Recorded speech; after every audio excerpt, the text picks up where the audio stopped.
Hey guys, Tish here from Black Sheep Finance. This is going to be a super quick video. It's following on from my one yesterday about how to negotiate a purchase price.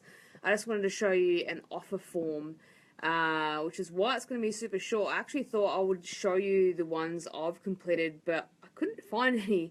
The place I just bought, I thought I had an offer form, but I clearly didn't. I actually communicated purely via email.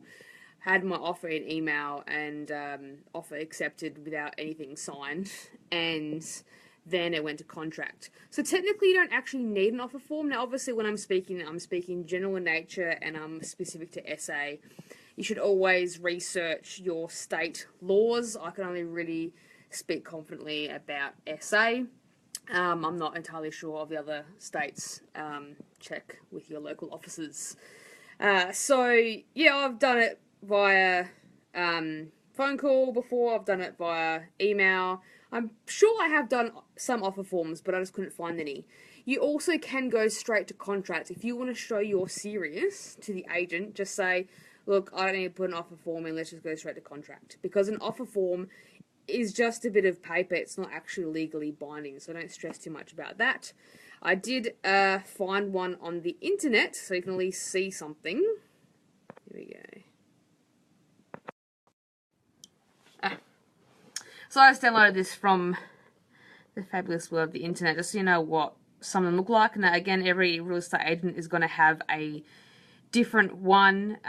Because it's not legally binding, it's just normally a one-pager. It's really simple, so you can see at the very top it says this is not a contract of sale.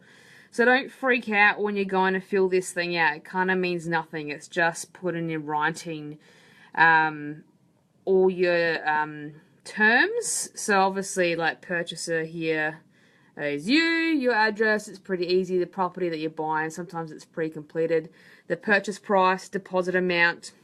The deposit amount is, people are kind of funny about that. Like I gave them the example yesterday. I normally recommend putting minimum down.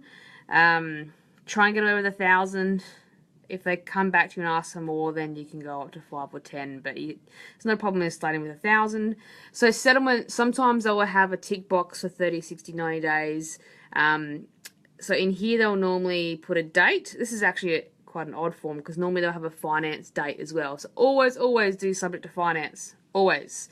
It's your get out of jail free card. So settlement, 30 days is quite a rush, particularly if you want to go with a lender who's like got the best interest rate, because if they have the best interest rate, it means that everyone else is lodging with them and their timelines are going to blow out, so it's harder to meet settlement timeframes. So if you can't meet the settlement timeframes, you can lose out. Normally, again, speaking just SA, I've always gone into bat for my clients and got extensions. I can't speak too much about the states. I know Queensland is one of the worst states. If you don't meet settlement, they just take your whole deposit and you've got to put down a significant deposit up there. So always check what the rules and laws are in your particular state. So I always advise 60 days for timeline and then offer to bring it forward if everyone's ready. But then, you know, again, from yesterday's conversation, just ask them, is terms or price more important? Because sometimes, you know, there's issues where they'll want a longer settlement or they might want to rent back off you. Lots of different things. So conditions, you can, in the other section, obviously put subject to finance, you can put subject to building inspection, you can put subject to anything you want, really. Again, this is non-binding, so don't freak out too much about signing one of these. I've made offers, had offers accepted on numerous properties that I've never actually bought, and I've also signed contracts and actually started the process of purchasing several properties and also got out of it.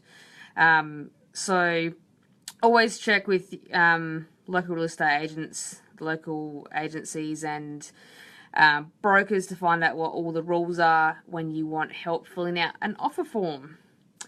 Alright guys, have a good night.